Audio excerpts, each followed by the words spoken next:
Yes. Yes, sir. Okay, great. Yeah, okay. So the idea of customer lifetime value in marketing is nothing but very simple concept. Say, for instance, if you bought a toy for your, let's say, nephew, and assuming he's a toddler, uh, every Christmas, and you incurred $100 every year, and you did this for 5 years, what is the total value of uh, what is the total value which the toys shop derives from you as a customer? Simple question. Every year you buy a toy worth 100 rupees, and over 5 years, you do this for 5 years, because after that you become aware that okay, he's not interested in your toys anymore. So 5 years. Ignore the concept of time value of money. We'll just talk about absolutes here. So every year 100 rupees, and then for years 1 through 5, you spend every year go buy toys. But then 60 onwards, you realize that the boy is not interested in the toy anymore. So what is the total value that what is the total value which the toy shop attributes to you?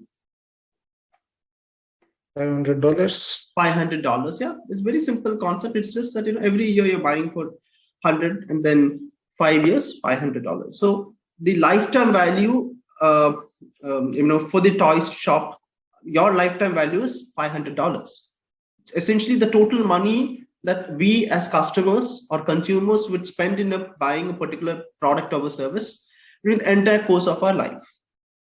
Okay, so if this information is very valuable for the marketer, because if he understands that there is so much money he can make from you over a period of time, he can also use this information to perhaps incentivize you to buy more, offer you discounts, offer you promos, or any other thing which he thinks will eventually also increase your utility and value to that organization.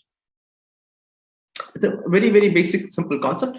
There are a few other things in this which I will just come to in a bit. Okay, so this is the very basic idea. Monetary value of the customer to the organization during the entire lifetime. What are you likely to buy?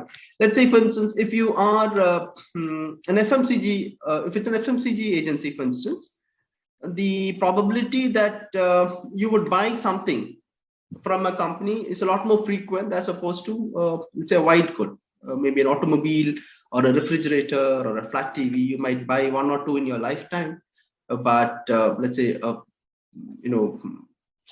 shampoo sachet you might buy every 2 weeks, or every week, or whatever. So which means it's calculated differently.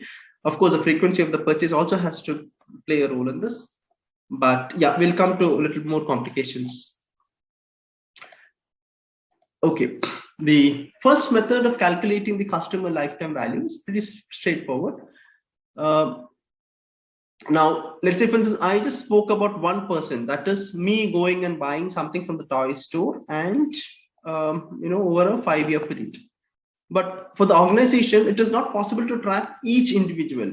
They would be having thousands and maybe tens of thousands or maybe millions of customers. So therefore, we in fact talk about the average value spent by each customer, and that becomes relevant. Okay, so the customer lifetime value is also calculated by considering the average order value of each customer, the average purchase frequency. Average order value is pretty simple. Over a period of time, the number of customers who bought, and the total amount they bought, and that divided by that number. Okay, and frequency purchase, like I said, depending upon the product or service, it could vary. Sometimes there are some goods or some services you avail every month, others every year, and so on and so forth. So purchase frequency is important, and the customer lifespan. And you may not stick with the same company, so you might actually use the product for 3 years and then switch to a competitor product, or you might absolutely not require that product after a certain period of time. So for whatever reasons, every product has got a customer lifespan. You will not use a product forever. So again, the important concepts: average order value is the amount of money that an average customer, average ticket value also, this is also a value they connotation that use, the frequency, depending upon the kind of product or service, and the average customers. These three important values are required to calculate the customer lifetime value. Okay, let's look at another example. A marketing tool costs $50 per usage. The average customer uses the tool twice a month for 16 months. What is the customer lifetime value in this instance? Yeah, I'm waiting for responses. 1600. Okay. 1,600. How do you come to that? Sir, 50 into 16 into 2. Okay. Yeah. Again, please say straightforward. Okay. So customer lifetime value is nothing but average order value multiplied by the average purchase frequency multiplied by average customer lifespan. Okay. So $50 and you consume it twice a month, and your lifespan, I mean the lifespan is 16 months. Multiply this 50 into 2 into 16. Okay. Very simple value of calculating the customer lifetime value. So the second customer lifetime value is a little more involved. This is a very simplistic model. Moving forward, we also have other concepts. The second method is, we of course talked about average customer acquisition cost. This is the amount of money which you spend on marketing or promotions every year. And based on this, you try to estimate how many people you have, how many new customers you have won. Say, for instance, you spend 10,000 rupees or 10 lakh rupees on a campaign, and then you get, let's say, 500 customers. So then the customer acquisition cost, average customer acquisition cost will be 10 lakhs divided by 500. Okay. Average customer revenue per annum, again, the total revenue that you've generated divided by the number of customers you have. And another important metric is the customer retention rate. So if initially 80 people bought something from you, and the next year if it drops down to let's say 60, your retention rate is only 75%, which is something like, okay, first year if 100 people purchase from you, and next year you only have 80 people buying the product from you. So essentially it means that you've lost 20% of your customers, and therefore the customer retention rate would be 80%.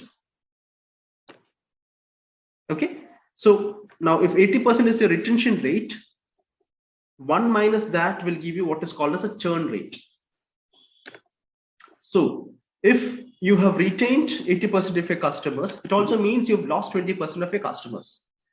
And if you lose customers at the rate of 20% every year, logically in 5 years you would have lost all your customers if you have not, let's say, earned more customers. And therefore the average lifetime of each customer is actually calculated as 1 by churn rate. So if you lose at the rate of 20% every year, in 5 years you would actually be left with no customers. Okay, so therefore the average lifetime of a customer is estimated as 1 divided by churn rate. So in this example, let's say I talked about losing 80%.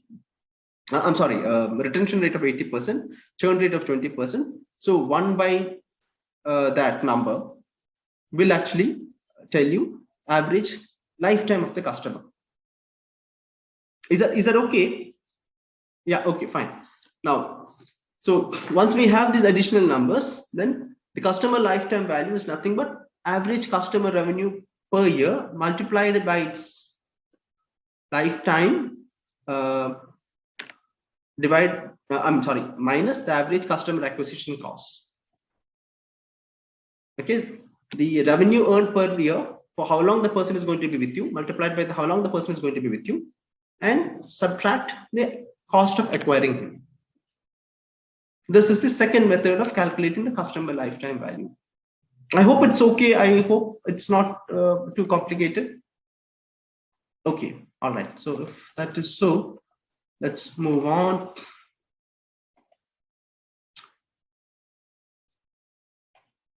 So if Sorry, sir. In the previous one, Yes. like in the CLV formula, we Yeah. have the acquisition cost is considered. If you can go to the slide 6, Yes, but the please. retention cost doesn't play a role in that. No, it does. It doesn't. Okay, I'll give you an illustrative example. I'll give you an illustrative example. Okay, it will come. I mean, it depends on what value is given to you. I'm just trying to introduce some of these concepts. Okay, there is something a little more complicated. I'll just Aditya, just hold on for a minute and I'll show you problems. Sure. This concepts will become clearer. Okay. Sure. Okay. So again, this is a more simplistic model. Basically saying this is your average customer cost. This is the amount of money you spend on acquiring a new customer. Then you're saying how much money you're expecting to make out of him every year. And then you are like, for how long is he going to stay with you? How long you're going to stay with you is going to be determined by the, the churn rate. So if you look at it carefully, the average lifetime which appears in the formula, Aditya, is actually determined by the retention rate. This average lifetime, it may not be given to you. This is taking care of that part. Absolutely. The customer retention rate is given to you. So from the customer retention, you know what is the churn rate, and 1 by churn rate is your average lifetime. Is that okay? Yep. Thank you. Okay, great. Yeah. Okay. So now, so again, the formula is customer lifetime value is the customer lifetime revenue minus customer acquisition cost minus cost to serve. So another method of calculating customer lifetime value is this: the total revenue which you sort of enjoy over the lifetime of a customer minus acquisition cost in getting him to be your customer minus the cost to serve him, which is your other expenses. Your administrative expenses and all of those things. Okay, that is cost to serve. So now the complexity we are increasing here is the customer revenue need not be constant. It could vary with time. So customer revenue could increase or decrease with time. So there could be year-on-year increase or decrease. So it cannot be assumed to be a constant. Similarly, the cost to serve could also vary with time. Okay, and this cost to serve includes components like production and salaries and shipping and all. So the more customers you have, the more cost you will incur in all these things. Okay, so fairly simple concepts, but let's just look at Excel a problem, and then we will be able to appreciate some of these concepts better. Okay,